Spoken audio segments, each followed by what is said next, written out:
Hello, everyone, and welcome to another episode of Off the Cuff. I thought I should comment on the recent coronavirus bill that was introduced just the other day. It seems to be shifting a lot of the usual opinions I would have expected to have seen. A lot of people who I thought would absolutely oppose it due to authoritarian measures have not opposed it, often citing that the circumstances we are in are very different right now. And so I want to sort of explain why I am fully in opposition to the coronavirus bill. And I think that it should not have been enacted. Now, of course, there is a matter of principle, but there is also the practical argument. So the first thing I would point out is the justification, because that is the most important thing. If the government wants to give itself new powers, it needs to be justified. It needs to have full explanation for its existence. And I do not believe that it is justified. I do not believe that the justification for implementing authoritarian measures is there. For example, the main reason I think it's not there is partially due to the situation we're in. I do not believe the government is competent. I do not believe that they can handle the situation we're in correctly. So I had many people telling me that we need to keep people indoors in order to control this virus. So then the question is, okay, so if we implement this bill, can the government keep everyone indoors? But before we get to that, I want to explain one of the main reasons I initially was opposed to this bill. And that was the case of fault. It is my view that it is entirely the government's fault that the bill was made necessary. The bill should not have been needed. The government basically caused it to be necessary. Those idiots roaming around, instead of self-isolating and staying indoors and keeping themselves away from people, social distancing, all of that, they are not to blame. Not in my opinion. I do not put the blame on them. I do think they should stay indoors, but I also think that I can't really blame them. And I'll explain why. So there's four main elements that have led to this outcome, that have led to people ignoring the government, have led to people creating problems, and have led to people spreading the infection. And that is the infection's existence as well. So there's four main influences, four main elements. The first one is China's influence. So China has a lot of control. It has a lot of control over the World Health Organization. It has a lot of control over our market. And by extension, it has a lot of influence over us. It is entirely the fault of our government that China is able to have so much influence over us. But more importantly, it was also the decision of our government to trust the Chinese government, to trust that the numbers that they were receiving were accurate, and to believe that it was all under control. That there was nothing to worry about, instead of taking the worst case scenario point of view. The government has not put pressure on China, as it should have, to try and get the proper data out of it. But also the government trusted China, apparently, because I can't think of any other reason why they would be so incompetent to not address the problem sooner, to not be properly prepared. Which is where the second element comes in, the NHS. So anything that goes wrong with the NHS is the fault of the government. Because the NHS is run by the government. If there was some massive issue with Virgin Media, with Amazon, with Google, I wouldn't go, oh, it's the government's fault. Unless, of course, the government intervened in the company. Then, yeah, you could blame the government. But the NHS and its preparedness for the coronavirus was entirely up to the government. They manage the NHS. They decide its funding, and they set the legislation historically for it. So, not only was the NHS already dealing with mass immigration and massively strained and struggling, but despite that, during February, we were told quite a few times that the NHS was well prepared for any eventuality. And then come March, suddenly we have a lack of beds and ventilators. We have massive struggling workforce who can't keep up, and we, as I had keep being told by emotional pleading people, we might have people thrown on the street if we don't fix this problem. We could have fixed this problem if we'd considered worst case scenario. Meanwhile, the third element comes in. And this is one that has been an issue for a long time, which is trust in the government and the media. People don't trust the government and they don't trust the media. It's partially due to the fact that we have a massive supply of information now. It's much easier to scrutinize our government. We don't believe that the BBC has detecting vans. At least most people don't. There's some people who do still believe that they exist. And that just shows how much the government has lied to the people. So, not only has there been a hysteria over and over again, we've had so many problems. We had the massive fear-mongering over Brexit. And there's been issues before that, and before that, and before that. And every single time something comes up, it's made a massive issue. The media are even worse with trust there, obviously. But that's not, it's not a government thing. I don't blame the government for the media's sensationalism. But the government eroding trust by being untrustworthy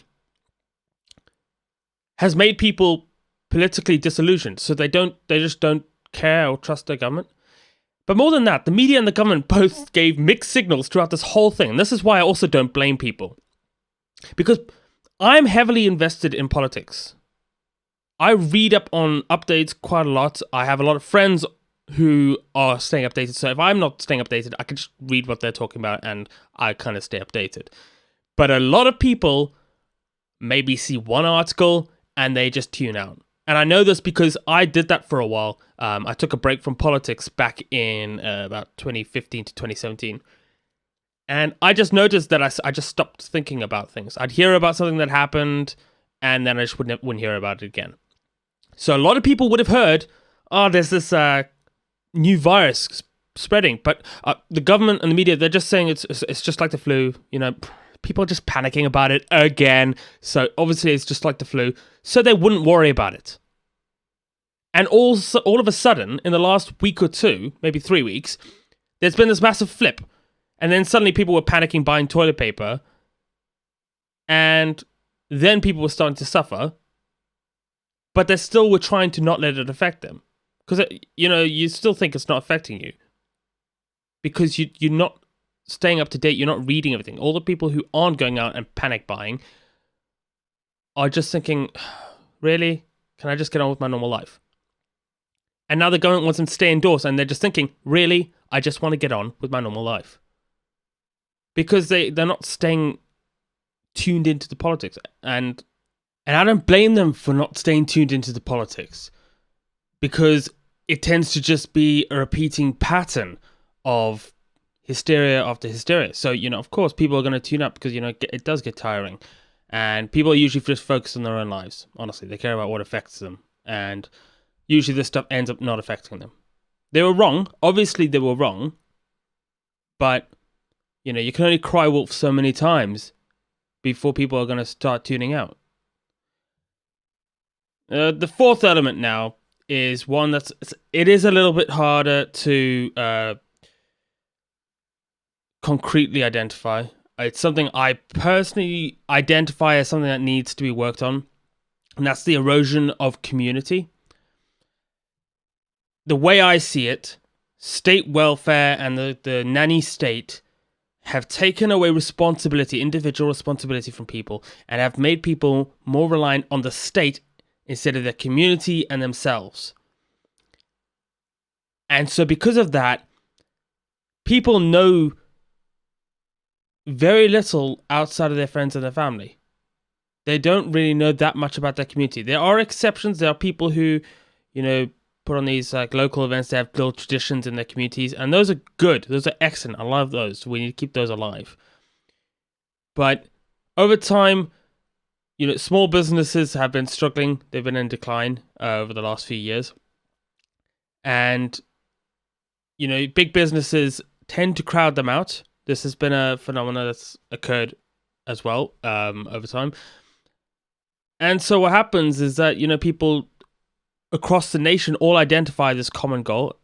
And so, of course, you're going to have communities where people just don't really identify with those around them.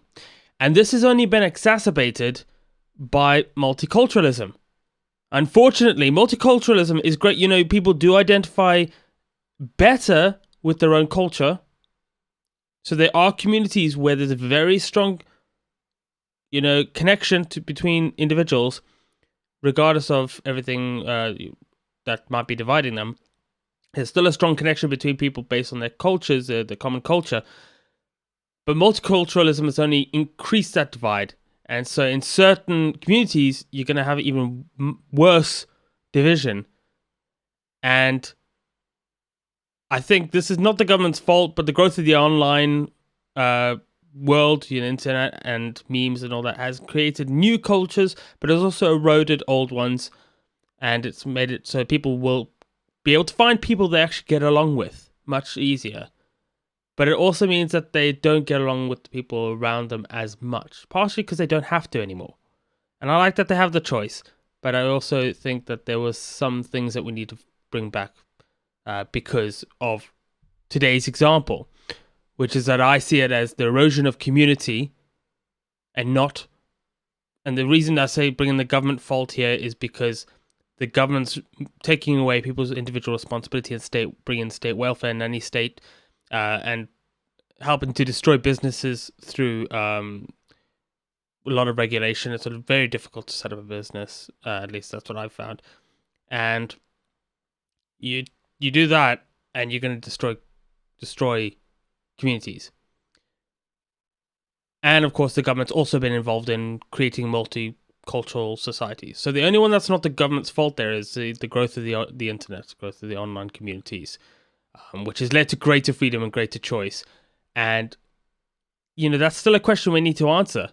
But those other three, those are on the government. So if you take in then the government's eroded trust, they've eroded community for the most part. They can't manage the NHS well enough. They could not foresee this, even though they claimed they could. And they do not put enough pressure on China, and they allow China to get away with delaying for months. And that was a major, major mess up. So the way I see it, the situation that has led to us requiring the coronavirus bill to be introduced was primarily caused by the government. It could have been prevented by closing the borders, by putting more pressure on China, and by addressing issues that have been around for years. If they had addressed the issues of trust, then people might have listened to them. If they had addressed the issues of community, people would know that they would know the people around them more. They would feel more connected to those around them. I am reaching on the community thing. I know that. If they had kept the community going, then people would feel like they shouldn't just put the lives at risk of those around them, because they'd care about the people around them a bit more. They'd care about the community, keeping people safe, and their community would be able to apply more social pressure to them. And social pressure is important. And of course, the NHS, they could have made sure that was better prepared, especially if mass immigration had been handled properly. If we'd ended that essentially, then the NHS would have been much better equipped to deal with this situation. Now, to talk specifically about the bill. So the goals of the bill are to increase the NHS workforce, to contain COVID-19, to reduce the NHS administration burden, to modify the procedures for death and stillbirth registration and allowing the government to take over in extreme circumstances, and supporting people and the food industry. So those are all things that are going to be necessary in the worst case scenario, especially obviously the supporting people and modifying the procedures for death is obviously going to be important in that scenario. Now, of course, the problems, the concerns that people have, the curtailed freedoms are the main one, obviously. Authoritarianism is the major issue that people have. And I think that's where the only one that addresses that concern is containing COVID-19. So a lot of people have a problem. So there is this side issue. There's a problem with the lack of scrutiny. That there's not really enough time to debate and review the bill properly, and so that's causing an issue. But with the actual content of the bill, the loss of autonomy, the presumption of guilt is a major concern of mine. And there's also this. There's a note about the Prime Minister and devolved ministers having new powers to introduce primary legislation. Well, to introduce secondary legislation and amend primary legislation. And that is somewhat worrying to me. That is somewhat worrying. But all of this aside, even if we put aside the concerns, because everyone keeps telling me, well, look, we're in a crisis right now. We need to have certain freedoms curtailed. And look, I'll be honest, I would be willing to concede certain freedoms temporarily if I trusted the government. If I saw that, if I thought we were making the best choice, but I don't. I don't think that the coronavirus bill or the government that we have are equipped to deal with this issue. If they were equipped to deal with this issue, they would have already have done so. They would have prevented it from happening in the first place. But they're incompetent. They don't know what they're doing, and they're too slow to react, which is usually the issue of government. Now, we've got an issue where the people are still going outdoors because they've been unable to actually prevent people from going outdoors, even after enforcing this lockdown. And even though the government's saying, the police have the ability to do this, the powers to do this, to enforce this, they haven't been able to prevent people from going outdoors. They had the tubes were packed the day after the lockdown announcement. And to me, that just proves the fact. You've given yourself authoritarian powers to make people, to hold people for 48 hours and further if you suspect them. And you've taken away their ability to be presumed innocent, and you could just stop anyone essentially, and you still can't control it. If that doesn't say the government's incompetent, I don't know what will. Another thing we've had today is a thing from the police. So on The Guardian here, they talked about it. So, police leaders, they say enforcing the UK lockdown may be impossible. And it was not far from where I am, over in Coventry. There was people who had a barbecue, and the police had to get involved. And what I find so hilarious here is that all the police pretty much said the same thing. So if I scroll down here, it says here, I find it. Ah, here you go. So it says here, Peter Fay, the former chief constable of Greater Manchester Police, said enforcing the lockdown would be impossible if it was solely down to stretched officers, and that community and social pressure was key. They can't really enforce it, he said. And then it says here, the police in this country don't have that presence on the ground. There's no surge capacity. Police can't achieve a degree of presence in every community. And apparently numerous sources, according to The Guardian, within policing highlighted practical difficulties and said community pressure, such as that which made drink driving socially unacceptable, was needed to change people's behaviour. I agree. I agree that the bottom-up approach is the right approach. It's the best approach. But unfortunately, we have created a community, a society, where people don't actually feel the social pressure. I mean, there are particular communities. There's a common trend in the people who are opposing the lockdown itself. And very often, it's not British people.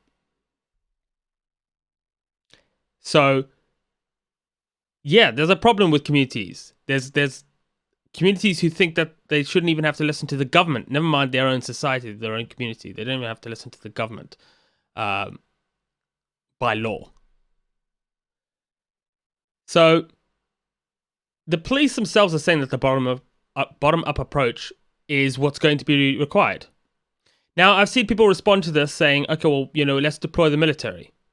Okay, fair enough. Let's deploy the military. That can be used to instill a threat, to install a bit of force, to basically, people. It's fear is a good motivator. Here's the thing: we didn't need the coronavirus bill to deploy the military. So if we had considered this, we could have just deployed the military and maybe try to bring in some social pressure and military pressure. That would have been fine. So just a day after lockdown, we're already seeing that the government is too incompetent to actually do this. They're too inefficient. They can't actually handle it. Now maybe they'll adapt over time and, warm up to their new authoritarian powers. We'll have to see. Either way, I'm still going to probably be opposed to it because, like I said, the government could have prevented this. Now, that's just the one thing, is, actually the efficiency, the effectiveness of this bill and how well the government will actually use the powers they're given and prevent future spread. And I don't think they're very good at that. But actually, the funniest discovery we've had now is also today. There's been a report, apparently the epidemiologist, I'm not going to try to pronounce that, a chap named Neil Ferguson, was responsible for creating the highly cited Imperial College London coronavirus model. This would have been the model that would have been presented to Boris Johnson and led him to decide to bring in these authoritarian measures. Because he would have been given a report that says that if he doesn't bring in these measures, 500,000 people will die. 500,000 people in the UK will die if he doesn't bring in these measures. That's what he was probably told. Because that's the worst case scenario. And apparently they massively misjudged the infectivity rate of the virus and found that actually the prediction is not 500,000, it's 20,000. 20,000. That's still not great. I wouldn't want to let 20,000 people die either. But you don't have to bring in authoritarian measures across your entire society and every person in your society because 20,000 people will die. Because that is less than many figures per year. That's less than the flu, I believe. And you don't see authoritarian measures brought in to prevent the flu. So, yeah, it's one day after the introduction of this damn lockdown, and already the justifications are slipping away. So I do not think that they're going to roll back the curtain. But here's my other fear then, is that very thing I just said. They won't roll back the curtain. They won't roll back these powers. I don't believe they will. The Conservative Party have infringed on freedoms time and time again. They've infringed on freedom of speech. They've infringed on freedom of association. They've infringed on freedom of movement. They've infringed on freedom of privacy, or just right to privacy. They don't really care. They want to look after you. They want to be your nanny. They seem to think that the government knows best, despite the many, many times the government has messed up. And so I tell you what, if the coronavirus bill gets enacted, I'm going to make a few predictions. And these are the reasons why I don't want this bill enacted. Because I believe that enacting this bill is doing the same thing we always do, which is give the government more power to address short-term problems. Time and time again, the government is too incompetent, and every single time the government's answer is the same. We need more government. Every time the government can't solve a problem, more government is needed. So, I have some predictions to make. I will hopefully and probably be wrong. But I have a hunch that I won't be. I have a hunch that the same routines will play out as they always do. So my first prediction is on the bill, the coronavirus bill. If it is enacted, that time limit, which is due to be put in, they're going to amend it next Monday to 6 months. That'll be probably made indefinite. Or they'll just keep renewing it.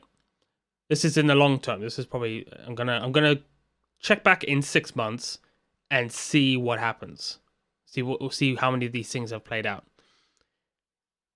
Currently, the legislation specifies the coronavirus, so the coronavirus bill doesn't apply to any other pandemic or virus. It specifically applies to coronavirus. That will be removed because the logic will be, we don't want to risk some other virus, some other type of because coronavirus as well is also specifying SARS-CoV-2 or COVID-19. So no other virus, not even another coronavirus strain, will be covered by this bill. And they're going to think to themselves, well, we want to make sure that we have the power to prevent it without having to go through a whole legislative procedure. So they'll remove that limitation to coronavirus. And I'm scared.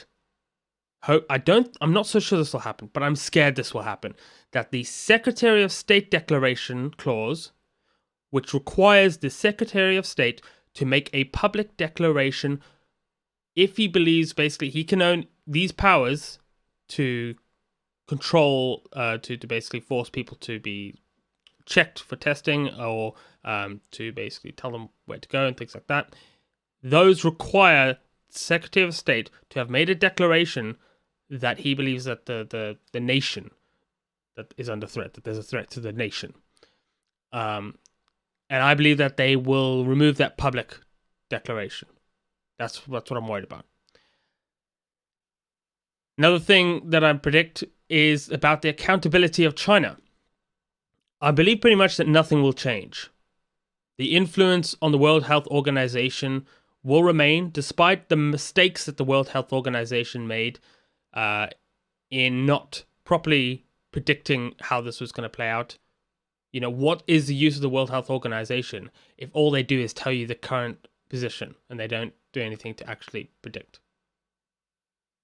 I mean, maybe that's not the goal of the World Health Organization, but they definitely downplayed this until it was too late.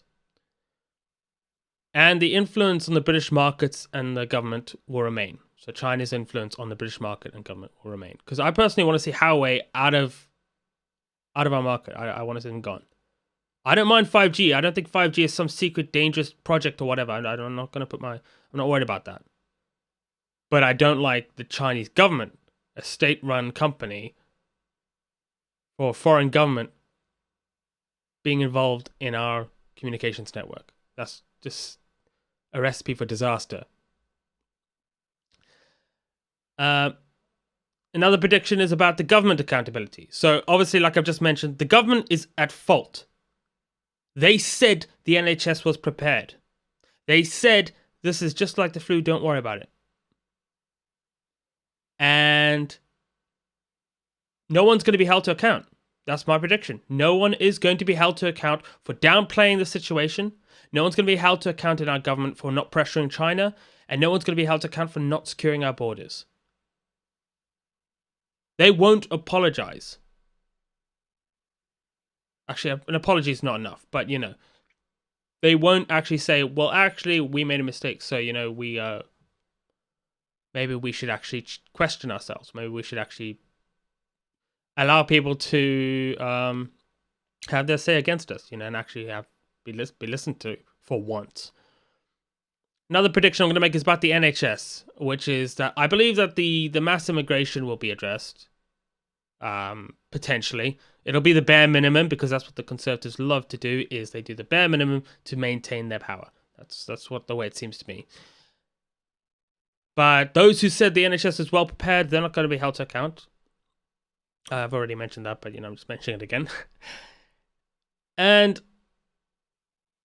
those 2 points I made earlier about trust in the government and community, I believe nothing will change, and it'll probably get worse in terms of trust. The government probably won't do much, if anything, to try to ensure we listen to their advice in the future. And they'll probably still ignore the genuine issues that were being highlighted leading up to this long before. The issues of media sensationalism, of government trust, of mass immigration, of NHS strain, those have been mentioned for years. But the government just seems to kind of sweep it under the rug, or apply the same solution, which is usually more government.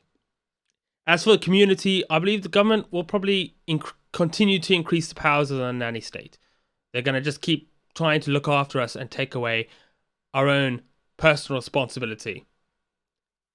Which obviously, I have a friend of mine who's been pointing out that that removal of personal responsibility is why people were going out and ignoring the government's advice, because they're thinking to themselves, if the government knows best and they've not made this illegal, so clearly it's all right. That's what they thought to themselves. Of course, then the government did make it illegal, and now they're having to address that. But I believe that the government will probably remove responsibility, and they also won't have any accountability. As they'll have the same amount of accountability they've got right now, which is very little, and they'll take away our responsibility, increase nanny state powers, and that's probably what's going to happen. That's my prediction. So in 6 months, I'm going to come back. I'm going to see, did any of these things occur? What did I get wrong? What did I get right? And hopefully I'll remember to do a video about it. Otherwise, I might just do a Facebook post. But yeah, I just think the coronavirus bill is ineffective, and whatever the government needed to do, which will probably be deploy the military and use social community pressures, those did not need this bill. Preventing the more deaths and stopping people from going outside and getting to self-isolate properly will not be achieved any better with this bill. And if it is achieved better with this bill, it will be so negligible. Because, look, face it, governments are known for inefficiency, and they're known for using a sledgehammer where it's a normal hammer. Actually, no, not even a sledgehammer. Let's say I'll use a term someone else used, which is using a bazooka to hit the fly on the wall. It works, So I don't believe that this is necessary, but it doesn't matter. My my advice is not going to be taken. And obviously, I know that the coronavirus bill has something like 93% support, which saddens me greatly. I know that we're in the middle of a pandemic, but you have to you you need to stop asking yourself the question of whether or not the problem needs to be addressed better, but whether or not the solution that you're applying is the one that's going to solve it. And if your answer is government, I can tell you, you're pretty much always wrong.